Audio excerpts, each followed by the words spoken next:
These ordinary people are building brains. It takes a little bit of skill, a little bit of luck, and a lot of teamwork.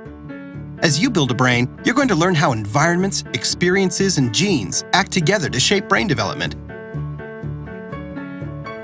Ready? It's the brain architecture game. Before we start playing, let's learn some brain science. To help with that, we'll need a scientist. Our topic today is the brain.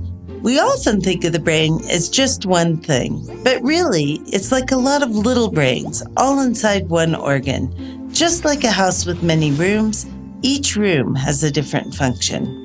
Brain cells are the building material. What happens is that experiences you have cause brain cells to connect together, like a house that's getting wired up.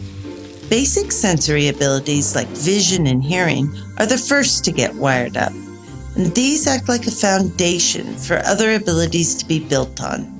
As you age, the right experiences build new rooms.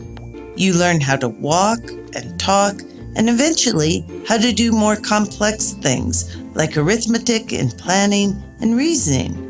These last rooms are still getting wired up in your teens and beyond, and that's great news because it means that parents, teachers, coaches, and all of us who spend time with kids can influence the development of these abilities right into a person's 20s. But it's all built on the foundation that began in the earliest years.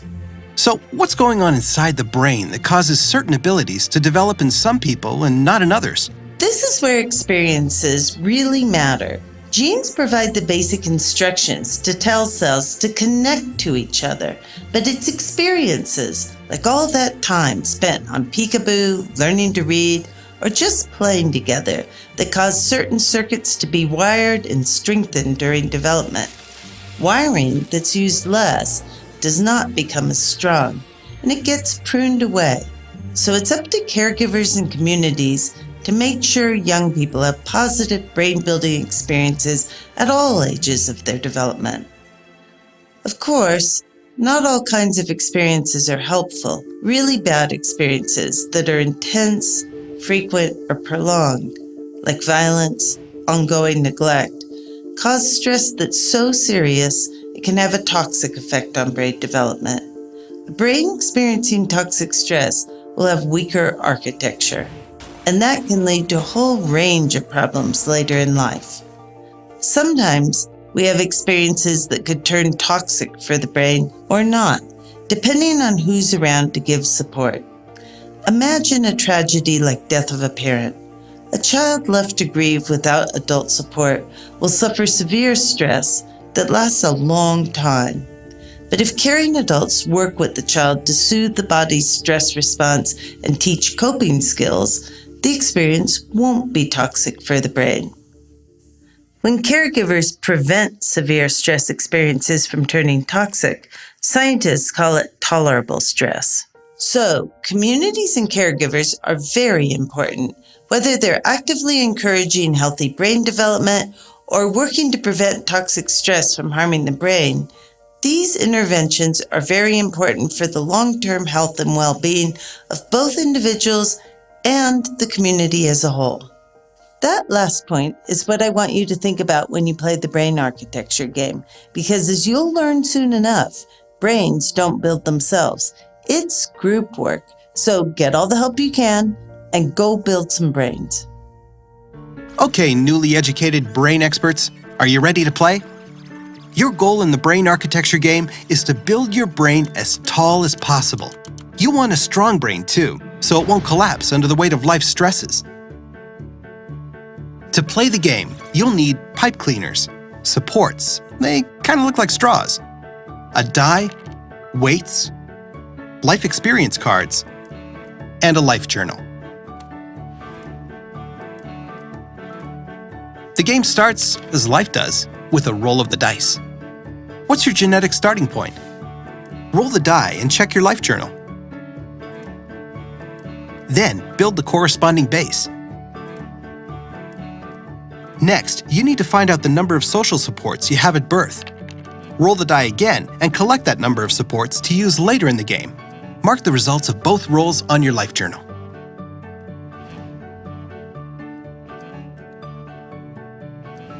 Now that your brain is born, life happens. For each year, you'll draw 3 life experience cards. Their effect on your brain can be positive, toxic, or tolerable, which determines the materials you have to build with. Each time you draw a card, it's important to keep track of what type of experience it is in your life journal. How do life experiences affect brain architecture? If you draw a positive experience, you'll collect a pipe cleaner and a straw as building materials. Because positive experiences, like learning a new skill, are the building blocks of strong brain architecture. What happens when you draw a toxic stress experience card? It's bad news for your brain because it weakens architecture. Whenever you draw a toxic stress experience, you get a pipe cleaner but no straw. Sorry. If you draw a question mark card, you may or may not get a support. Add up your life experiences in the game so far. If you've had more positive than toxic experiences, take a straw with your pipe cleaner. If you've had a pileup of toxic stress, you probably aren't getting the caregiver support you need, so no straw for you. If it's a tie or if this is your first life experience card, roll the die. Even rolls mean positive. Odd rolls mean toxic. As you build your brain, keep in mind a few do's and don'ts. Do use all the materials you've collected in a year before moving on to the next year. Do attach pipe cleaners at the ends. Build closed structures at the end of each year. Don't leave open ends to tie up later. Okay, did you get all that? Positive experiences earn a pipe cleaner and straw. Toxic stress earns just a pipe cleaner. Tolerable experiences turn positive or toxic, depending on the balance of experiences in the game so far.